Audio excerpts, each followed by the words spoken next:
Strange New Worlds is absolutely failing. This was actually the one Kurtzman Star Trek that was doing okay enough in the ratings that it actually seemed to have a little bit of legs. And I think that's from the first season. The first season was okay. I actually enjoyed it. The second season was mostly okay. There were some cringy episodes, like the musical, that kind of went off the rails. And then in season 3, they decided to just make everything a zany, non-Star Trek Star Trek. And they just went way off into left field. And it's something that, you could have a one-off episode in a season like Next Generation or Deep Space Nine, where there was something quirky and funny and a little off-kilter about it that didn't actually feel like a Star Trek episode, because you had 24 episodes, 26 episodes a season, and it wouldn't be a big deal. But when you've got 7 out of 10 of them not being real Star Trek episodes, which is what season 3 had, the Star Trek fans tune out. And when they did that cringy holodeck adventure thing that made fun of Gene Roddenberry, it made fun of the old original series, and just painted it as campy and stupid, whether they were trying to just be funny with it or not, it came across as very disrespectful to Star Trek. What are you doing? The whole point is this is a hearkening back to the original series. If they just did that for real, they'd probably be in much better shape.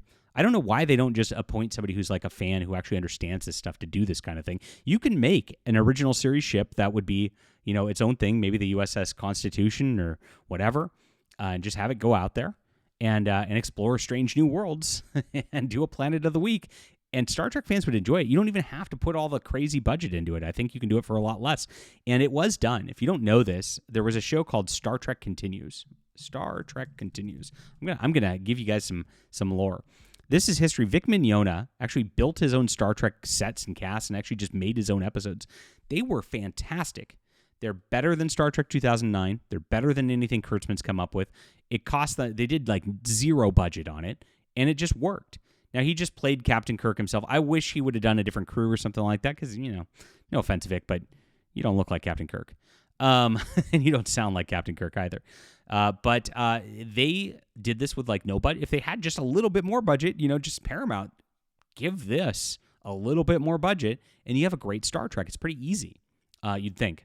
But they don't understand science fiction. They don't understand Star Trek. And Alex Kurtzman has been showing that this entire time. Let's get into this and talk about how the ratings have plummeted on Strange New World Season 3. Please hit the like and subscribe button. I understand Star Trek. If you like my thoughts on Star Trek and the like, I have a trilogy coming out right now on my crowdfund Fund My Comic. These are novels, though. They're not comics, despite being on here.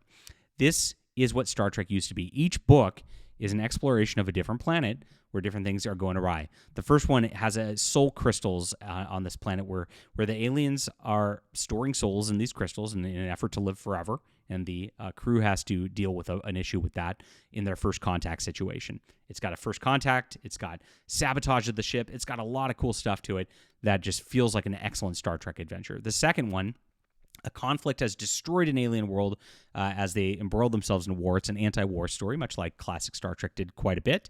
And they are trapped in a pocket dimension. And the crew actually gets trapped in a pocket dimension with them, causing problems there from this super xenophobic society. Third, Time Bomb.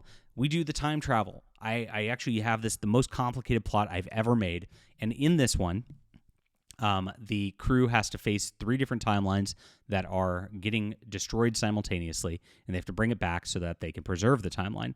This is classic Star Trek. This is what you need for science fiction these days. Check it out, guys. If you like reading, support independence. This is the only way we're going to get going at this point with the way that Paramount and the like is going. Starfleet Academy is coming out. They just don't care. And we need to build new franchises. So support some independent works. It's in the description below. Thank you guys for being here. So yes, the ratings are very, very bad. And this is where it is. The season finale is a no-show on the Nielsen ratings. That's a big deal. The season finale could not draw people back, didn't get a bunch of minutes watched. If you look at this means that it got less than 360 million minutes watched. That's where it didn't chart 360 million minutes. Now, if you don't know, Star Wars The Acolyte, which got canceled on Disney+, they, in their premiere, had about 500 million minutes, And that was not good enough and got canceled. So that's where Strange New World's at this point. They've lost their entire audience during this season. And they did it very, very simply. I mean, it came and went with the season. Like I already mentioned, the holodeck episode was a disaster. They had a zombie episode. It's like, why? Stop. Make a normal Star Trek. It's not that hard.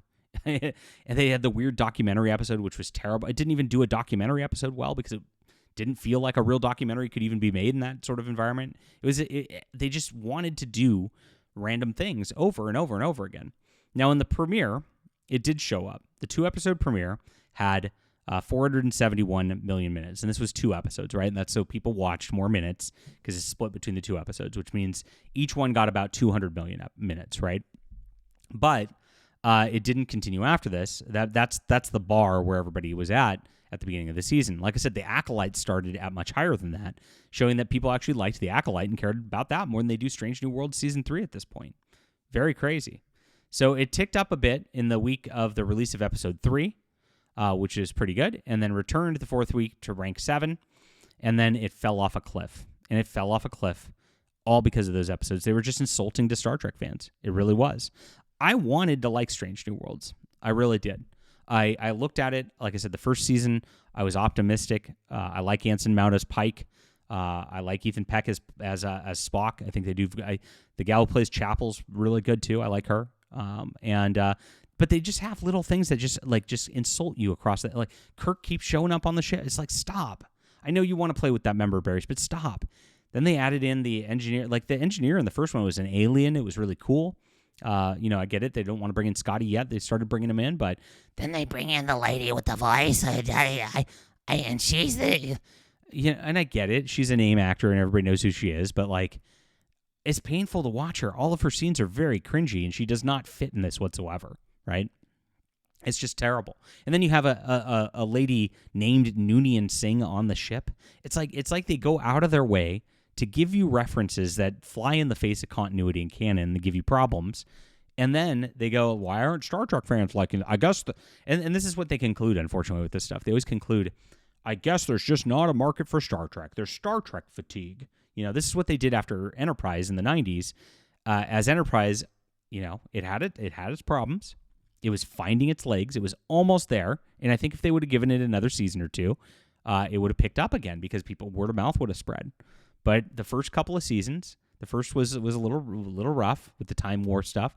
Then they got in their weird 9/11 season, which didn't work out, right?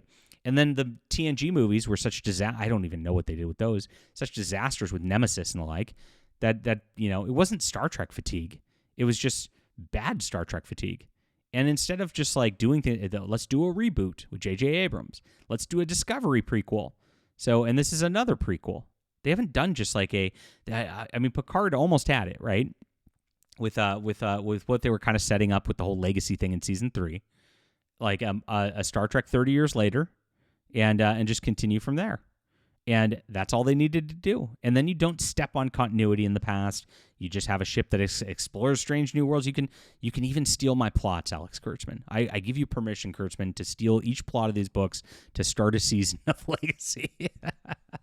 It'll be good.